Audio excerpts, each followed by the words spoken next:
देखिए नेक्स्ट बात करते हैं एंजाइम रेगुलेशन की। ठीक है, ये भी एक सेपरेट टॉपिक है। मैकेनिज्म ऑफ एक्शन हम डिस्कस ऑलरेडी कर चुके हैं।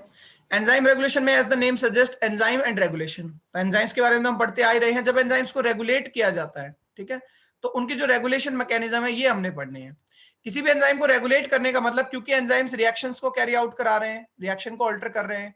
ऑल्टर करने का मतलब फास्ट भी कर सकते हैं, इंक्रीज भी कर सकते हैं और डिक्रीज भी कर सकते हैं। तो ऑल्टरनेशन जो कर रहे हैं रिएक्शन का, उसमें भी एंजाइम्स की एक्टिविटी को रेगुलेट किया जा सकता है। अगर इंक्रीज कर रहे हैं तो हो सकता है मोर इंक्रीज करा दें किसी दूसरे सब्सटेंस की हेल्प से, किसी और सब्सटेंस को डालकर, या किसी भी फिजिकल एजेंट को, या कोई भी चीज लिविंग और नॉन लिविंग थिंग, किसी भी चीज को डालकर, ठीक है, उस रिएक्शन को जो वो इंक्रीज हो रही थी उसको मोर इंक्रीज कराना या मोर डिक्रीज कराना, ये उसका रेगुलेशन है। किसी भी एंजाइम का जो वर्क है उसको हम रेगुलेट करा सकते हैं। मान लीजिए कोई एंजाइम था, जैसे अभी डिस्कस करा था इन्वर्टेज। इन्वर्टेज मान लीजिए सुक्रोज का हाइड्रोलिसिस कराता है, तो ये सुक्रोज का मोर हाइड्रोलिसिस कराए, यानी मोर स्पीड से कराए, या हो सकता है जिस स्पीड से करा रहा है उसको भी हम स्लो करना चाहते हैं, तो हम उसकी एक्टिविटी को रेगुलेट कर सकते हैं। जो रेगुलेट करते हैं वो कहलाते हैं रेगुलेटर्स।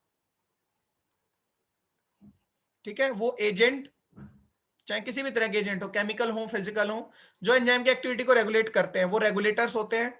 वो बेनिफिशियल भी हो सकते हैं और हार्मफुल भी हो सकते हैं, यानी एक्टिविटी ऑफ एंजाइम को हम अपने अकॉर्डिंग, ठीक है, या नेचुरली भी, अगर मान लीजिए लिविंग सिस्टम में भी नेचुरली रेगुलेशन हो रहा है एंजाइम का, तो वो दोनों तरह से हो सकता है, बेनिफिशियल वे में भी और हार्मफुल वे में भी हो सकता है। बहुत सारे मेडिसिन की में, मेडिसिनल पर्पसेस में भी हम एंजाइम रेगुलेशन को यूज करते हैं, कि कोई भी एंजाइम जो कोई बायोकेमिकल रिएक्शन करा रहा है उसकी एक्टिविटी को हम रेगुलेट करना चाहते हैं। ठीक है, मान लीजिए रेस्पिरेशन ही हो रहा है, सेलुलर रेस्पिरेशन, ग्लूकोज का सपोज ब्रेकडाउन ही हो रहा है, ग्लाइकोलिसिस।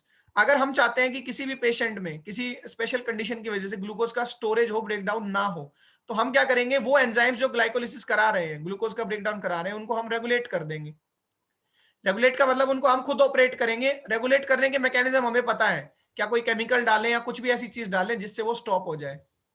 तो ये बेनिफिशियल वे में भी है और हार्मफुल वे में भी है। सिंपली यही रेगुलेशन कहलाता है। रेगुलेशन के 4 टाइप होते हैं जो कि अब हम पढ़ेंगे। ठीक है, बाकी जो मेन थिंग है वो होती है रेगुलेटरी साइट, जिसकी वजह से रेगुलेशन हो पाता है। मैंने आपको बताया था एक पॉइंट होता है एक्टिव साइट एंजाइम के ऊपर। एक्टिव साइट वो पर्टिकुलर साइट है जो अमाइनो एसिड की साइड चेन्स ने बनाया, क्योंकि अमाइनो एसिड प्रोटीन से बना है एंजाइम, ठीक है, या अगर नॉन प्रोटीन पार्ट है तो उससे भी एक्टिव साइट बनती है। तो ये मोस्ट एक्टिव साइट है जहां आकर सबस्ट्रेट बाइंड करता है और कैटालिसिस कराता है, यानी एंजाइम ने जो काम करना है वो काम करवाता है। तो other than active site, active site पर तो सबस्ट्रेट बाइंड हो जाएगा, मान लीजिए ये एक्टिव साइट है, this one. But active site के अलावा भी एंजाइम पर कुछ और साइट्स होते हैं, ठीक है, जिनको हम रेगुलेटरी साइट्स, और ये भी मोर देन वन या वन हो सकते हैं। जैसे एक्टिव साइट भी मोर देन वन या वन हो सकते थे, ऐसे ही रेगुलेटरी साइट्स भी एक से ज्यादा हो सकती है। इनको एलोस्टेरिक साइट्स भी बोलते हैं। तो अदर देन एक्टिव साइट जो कुछ और साइट्स हैं जहां पर रेगुलेटर बाइंड कर सकते हैं, इनको रेगुलेटरी साइट्स या एलोस्टेरिक साइट कहते हैं। रेगुलेटर्स पॉजिटिव भी हो सकते हैं और नेगेटिव भी हो सकते हैं। रेगुलेटर ऐसा भी हो सकता है कि यहां आकर अटैच हो जाए, मान लीजिए सबस्ट्रेट तो अटैच है ही और रेगुलेटर भी अटैच हो जाए, तो एंजाइम की एक्टिविटी डबल हो जाए या ट्रिपल हो जाए, तो वो पॉजिटिव रेगुलेटर होगा कि उसने इस एंजाइम को कैसे रेगुलेट किया, उसने इस एंजाइम की एक्टिविटी को बढ़ा दिया। वो नेगेटिव रेगुलेटर भी हो सकता है, ये एंजाइम जो अपना फंक्शन परफॉर्म कर रहा था, अगर नेगेटिव रेगुलेटर आया तो इसने उस फंक्शन को डिक्रीज कर दिया। तो रेगुलेटरी साइट या एलोस्टेरिक साइट होती है अदर देन दी एक्टिव साइट। तो टोटल एंजाइम रेगुलेशन में हम 4 मैकेनिज्म पढ़ेंगे। 2 मैकेनिज्म बिल्कुल इनहिबिशन के लिए ही लिमिटेड है, एक होता है competitive inhibition, this is the enzyme regulations type 1। एक होता है नॉन कॉम्पिटिटिव इनहिबिशन,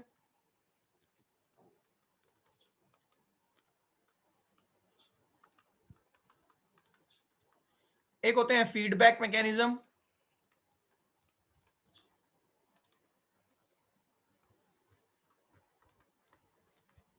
और एक होते हैं एलोस्टेरिक रेगुलेशन।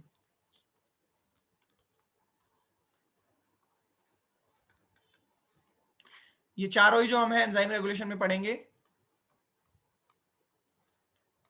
कि 4 मैकेनिज्म के थ्रू एंजाइम की एक्टिविटी को रेगुलेट किया जा सकता है। रेगुलेट का सिंपल सा मतलब ऑपरेट किया जा सकता है, घटाएं या बढ़ाएं। दो दो ऊपर के हैं, कॉम्पिटिटिव इनहिबिशन और नॉन कॉम्पिटिटिव इनहिबिशन। ये नाम से ही पता चलता है ये केवल इनहिबिशन मैकेनिज्म है। यानी ये एंजाइम को रेगुलेट करेंगे तो ये एंजाइम की एक्टिविटी को इनहिबिट ही करेंगे, ठीक है। थर्ड वन है फीडबैक मैकेनिज्म, इसमें both positive as well as negative, या हम कहेंगे increase as well as decrease, या हम कहें inhibition as well as promotion. Feedback mechanism में दोनों चीजें की जा सकती हैं, और एलोस्टेरिक रेगुलेशन में भी positive as well as negative. Allosteric regulation में तो वही जो मैंने बताया था, एलोस्टेरिक साइट होती है जिनकी वजह से रेगुलेशन हो पाता है।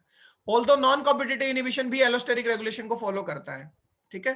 फीडबैक मैकेनिज्म में भी एलोस्टेरिक रेगुलेशन ही काम करता है। तो जो सबसे मेन रेगुलेशन मैकेनिज्म है इनमें से वो होता है एलोस्टेरिक रेगुलेशन। इंपॉर्टेंट भी है और मेन भी है यही।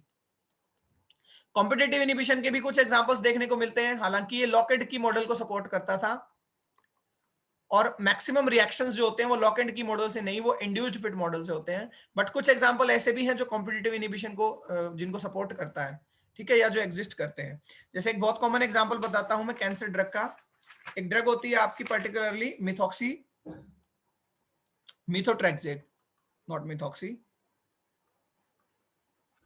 एक ड्रग है methotrexate. This is a cancer drug. ये क्या करती है, ये कॉम्पिटिटिव इनहिबिटर है। This drug, this chemical is a competitive inhibitor of one substrate, that is coenzyme folate.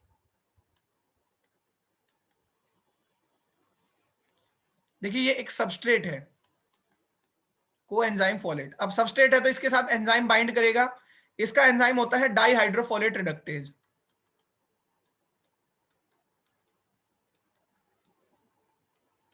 ठीक है। देखिए डाइहाइड्रोफोलेट रिडक्टेज एंजाइम जो है ये इसका ये सबस्ट्रेट है, ठीक है, कोएंजाइम फोलेट। जब ये इसके साथ बाइंड करेगा तो ये रिएक्शंस कैरी आउट कराएंगे और ये डीएनए और आरएनए की सिंथेसिस करेंगे, ठीक है। ये जो है डीएनए और आरएनए की सिंथेसिस करेंगे पर्टिकुलरली। तो ये एक नॉर्मल रिएक्शन हो रही थी, एंजाइम था डाइहाइड्रोफोलेट रिडक्टेज और आपका सबस्ट्रेट क्या है, कोएंजाइम फोलेट। अब देखिए जब तक डीएनए और आरएनए सिंथेसिस हो रहा है सेल नॉर्मल रहेगी। कभी कभी सेल्स को क्या होता है, अगर कैंसर हो गया, ठीक है, इफ सेल इज कैंसरस, तो कैंसरस सेल्स में भी ये मैकेनिज्म चलता रहता है क्या, कि डाइहाइड्रोफोलेट रिडक्टेज एंजाइम अपने सबस्ट्रेट कोएंजाइम फोलेट के साथ मिलकर डीएनए और आरएनए बनाता रहेगा। अब हम चाहते हैं कि कैंसर सेल की डेथ हो जाए, यानी वो मेटाबॉलिकली स्टॉप हो जाए, तो डीएनए आरएनए बनाना बंद कर दे। तो बेनिफिशियल वे में हम एक ड्रग डालते हैं मिथोट्रेक्सेट। ये इस सबस्ट्रेट का कॉम्पिटिटिव इनिबिटर है। कॉम्पिटिटिव इनिबिटर का मतलब ये जो एंजाइम है डाइहाइड्रोफोलेट, इसके साथ बाइंड करने के लिए कंपटीशन है दो चीजों में, एक तो इस सबस्ट्रेट में कोएंजाइम फोलेट में, दूसरा इस इनिबिटर में, ठीक है, मिथोट्रेक्सेट इनिबिटर में, इन दोनों में कंपटीशन है। अगर ये बाइंड करेगा तो रिएक्शन नहीं होगी क्योंकि एंजाइम इनिबिटर कॉम्प्लेक्स बनेगा। अगर सबस्ट्रेट बाइंड करेगा तो रिएक्शन यानी प्रोडक्ट बनता रहेगा। प्रोडक्ट क्या है, डीएनए आरएनए। तो हम खुद चाहते हैं कि रिएक्शन ना हो, इसलिए हमने मिथोट्रेक्सेट डाला है। वो जाकर एंजाइम से बाइंड करता है और रिएक्शन को क्या कराता है, इनिबिट, ताकि डीएनए आरएनए ना बने और उस कैंसर सेल की क्या हो जाए, डेथ। तो देखिए हो तो इनिबिशन रहा है एंजाइम का, लेकिन बेनिफिशियल वे में, ठीक है। तो इनिबिशन को हम बेनिफिशियल वे में भी यूज करते हैं, ये कॉम्पिटिटिव इनिबिशन का एग्जांपल है। तो ये चारों इनिबिशन टाइप हम पढ़ेंगे नेक्स्ट लेक्चर में एंजाइम रेगुलेशन में, कि कॉम्पिटिटिव इनिबिशन क्या होता है, नॉन कॉम्पिटिटिव इनिबिशन क्या है, फीडबैक मैकेनिज्म क्या है, और एलोस्टेरिक रेगुलेशन क्या है। क्विकली मैं समराइज कर देता हूं एक बार। कॉम्पिटिटिव इनिबिशन में तो क्या, समराइज नहीं, मैं इंट्रोडक्शन दे देता हूं, नेक्स्ट लेक्चर में हम इसको पढ़ेंगे।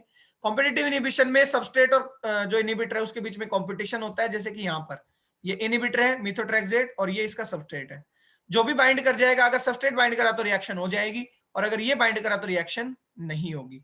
नॉन कॉम्पिटिटिव में क्या है, कंपटीशन नहीं होता सबस्ट्रेट और इनिबिटर के बीच में, ठीक है। तो क्या होता है, इनिबिटर एलोस्टेरिक साइट पर बाइंड करता है, जिसकी वजह से सबस्ट्रेट के साथ बाइंड ही नहीं करता एंजाइम, और प्रोडक्ट बिल्कुल भी नहीं बनते। यहाँ तो 50% ही डिक्रीज होती है प्रोडक्ट कंसेंट्रेशन, नॉन कॉम्पिटिटिव में 100% डिक्रीज हो जाती है। बेशक कॉम्पिटिशन नहीं है, लेकिन इनिबिटर से ही बाइंड करता है एंजाइम हमेशा, ठीक है। फीडबैक मैकेनिज्म में क्या होता है, अपने आप एंजाइम एक्टिविटी को रेगुलेट करता है। अगर एंजाइम ने बहुत ज्यादा प्रोडक्ट बना दिया और जरूरत है भी नहीं, तो वो अपने आप को खुद ही रेगुलेट कर देता है कि अब प्रोडक्ट हम कम बनाएं। अगर प्रोडक्ट कम बन रहा है, डिमांड ज्यादा है और बना कम रहा है एंजाइम, तो एंजाइम खुद की एक्टिविटी को एनहेंस करता है ताकि प्रोडक्ट ज्यादा बने। ये फीडबैक मैकेनिज्म है। और एलोस्टेरिक रेगुलेशन में एलोस्टेरिक साइट्स हेल्प करती हैं, या रेगुलेटरी साइट्स हेल्प करती हैं। Other than the active site, जो साइट्स है वो एलोस्टेरिक साइट है, जहां पर आकर कोई भी मॉड्यूलेटर बाइंड करेगा और एंजाइम की एक्टिविटी को एनहेंस या डिक्रीज करेगा। ठीक है. So this was the introduction of enzyme regulation. In detail we will discuss in the next lecture.